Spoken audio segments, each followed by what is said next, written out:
We've got Ashok Khurana joining in, and this is with regards to CERC's order on Adani Power. So let's take it across to him and try and understand what he's making of it. Okay, before that we have Dr. Pramod Deo, who's the former chairperson at CERC. Dr. Pramod, if you could hear me clearly, CERC has approved a higher tariff for Adani Power's Mundra unit. Help us understand what are the implications of the same? Well, Gujarat government had appointed high power committee, and I was a member of that. And in our report, we had said that if both the parties, Gujarat government, Discom, GUVNL, and Adani, and of course there is also Tata. So if they, now since the imported coal prices have gone beyond certain limit, so we had put some kind of a ceiling on that and said that if the both parties agree, they can renegotiate, and of course they will have to go to concerned regulatory commission. But in this case, it will be central commission because this is a multi-state power project. So that's why CERC has jurisdiction, and that's what the report said. And based on that, and then as you know that in Supreme Court, the issue was about the consumer representatives. So they also would be heard by CERC. And I don't have the details from what you are telling me. Based on that, that's what I can add to it. No? Dr. Deo, you know what? I would just request you to stay on the line with us, because let's try and understand what this CERC order is all about. I'm going to take it across to my colleague Vivek, who's mic'd up to help us understand the nitty-gritties, details and implications of this order. Vivek? Well, let me put it in a little bit of context and let me simplify it for our viewers. Well, both Tata Power as well as Adani Power is the one on whom the news is flashing on the TV screens. Very simple, at this point of time, we're talking about the Mundra power plant, and it's been in the works for a long time, given the fact that the companies were actually selling power, to the Discoms at a rate lower than which they were actually making the power at.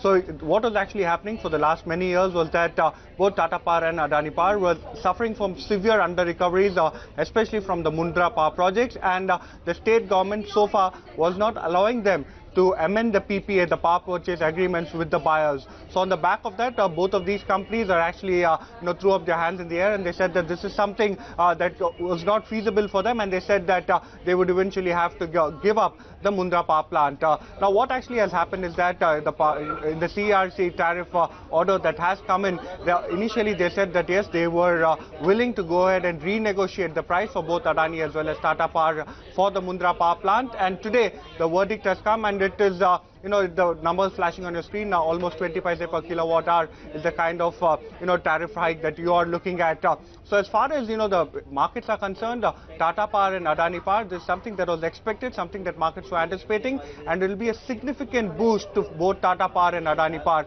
if the tariffs are raised. Now remember, not only do the tariffs need to be raised and accepted by Gujarat, even the other states would actually have to consider it. Right. Vivek, just stay on with us. I'm going to come right back to you. The markets also have closed. Just need to mark that. So slip just that wee bit from the highs of the day. Well, we spiked up about 0.5% intraday. But the breath has gone home positive. So 11,688 in the Nifty futures. Adani Power has seen an immediate reaction, a big spike up coming in. You've got ITC, Maruti, Eicher, Axis Bank. They've gone home winners.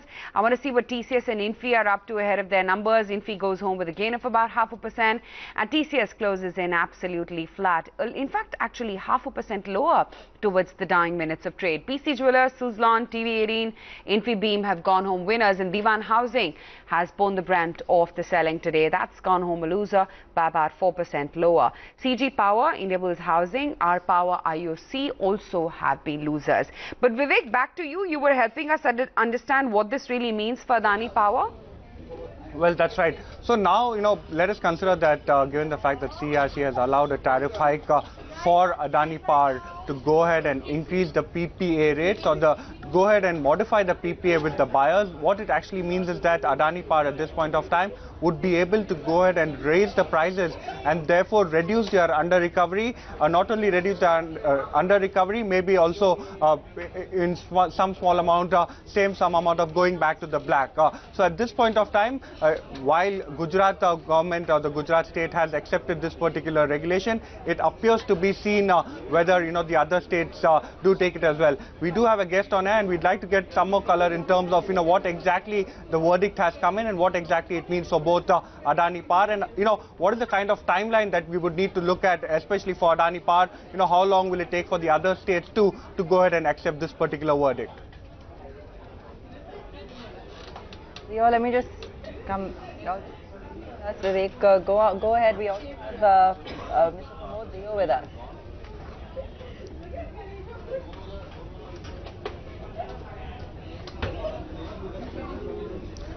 Hi, sir. I believe we have Mr. Pramod Deo with us. Thank you so much, sir, for joining us on the channel, on this important breaking news. Sir, like I was just saying, if you could give us some perspective on what exactly it means for a player like Adani Power and even for a Tata Power, and if it also help us understand, what is the next step, given that at this point of time it appears as though the kind of under recoveries that they were suffering is set to stop. So how exactly does it affect both Adani as well as Tata Power, sir? Well, it's very simple that nobody can run a power plant making losses. So as far as the fixed cost is concerned, there was no problem because the fixed cost of these plants is fairly low. It was really the imported coal from Indonesia which is creating problems. And since the Indonesia law has changed, so they are now linked to the international coal prices. So with the result that even if these companies have a stake or some equity in the coal mines, so idea was that that gain also could be shared, because if you are selling coal at a higher rate. The question was that if you were to stick to the old PPA, then obviously the plants will run at loss.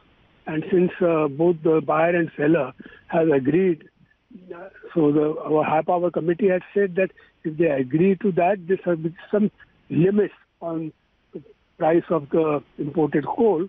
This could be allowed. And obviously the consumer representatives had their views. So right forum for that is the Central Electricity Regulatory Commission. So I don't have the details of who were the parties to CRC and what is the order. Unless I see that, I would not be able to comment.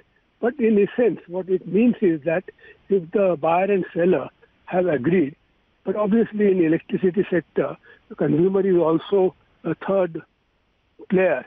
And so consumer views have to be considered, and that's what the Supreme Court has said. And that's why the Regulatory Commission has to consider views of all the stakeholders. And that's how the order should be. But as I said, that I don't have the details of the order. Unless I have, I won't be able to give more on this. No? Right, sir.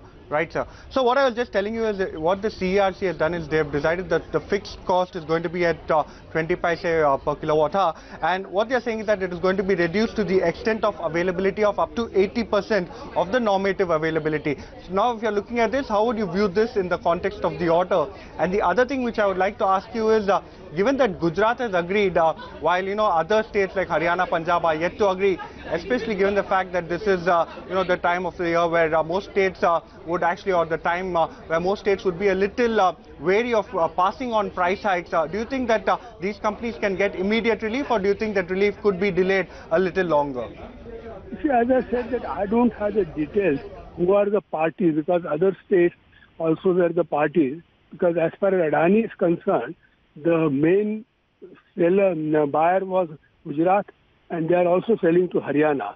But in case of Haryana, the component of imported coal is only 30%. The rest of it comes from an Indian mine which has a linkage. As far as the Tatas are concerned, obviously the 5 states are involved, including Gujarat. But I have no details about that. So unless I see that, it won't be proper for me to comment on that. But as I said, the principle seems to be what we had said in our high power committee. The order seems to be in line with that. So one last question from my side, before I give it back to the studio. What I want to understand is they've actually given a clear-cut, timeline for extending the PPA. They're saying that the new PPA can be extended for a period of another 10 years. Now again, this is something that's not very usually seen. How do you view this, and does this mean that power companies in India, right now have a little bit more certainty as to both the PPA as well as, in case of any force majeure event like the Indonesian coal mining prices? Do you think that they have some amount of comfort as far as the Indian regulator is concerned? In fact, in our report, when we had heard both the parties, this was one of the important clauses, because if you have a PPA for 25 years and if you extend it for 35 years in future, you are going to get power at economical rate. This is the advantage, because if you have a long term, when they are extending it, your fixed cost obviously has going down, and that was the point, and that's why when both the parties agreed, there has to be some give and take, and the give and take was involved in extending the timeline of the PPA. Thank you so much for your time, sir. Thank you so much for the perspective that you have given. Again, for our viewers' benefit, we would be looking a little bit more into the fine print of the details of the order. And once again, we'll connect with you, sir. So thank you so much for your time. And with that, it's back to you, Aisha, in the studio. Okay, Vivek, thanks for helping us understand what really the CERC order means. Clearly, you saw that big traction and spike up coming in at Adani Power as soon as the order was released on the exchanges, and a big spike up coming in thereof in the dying minutes of trade.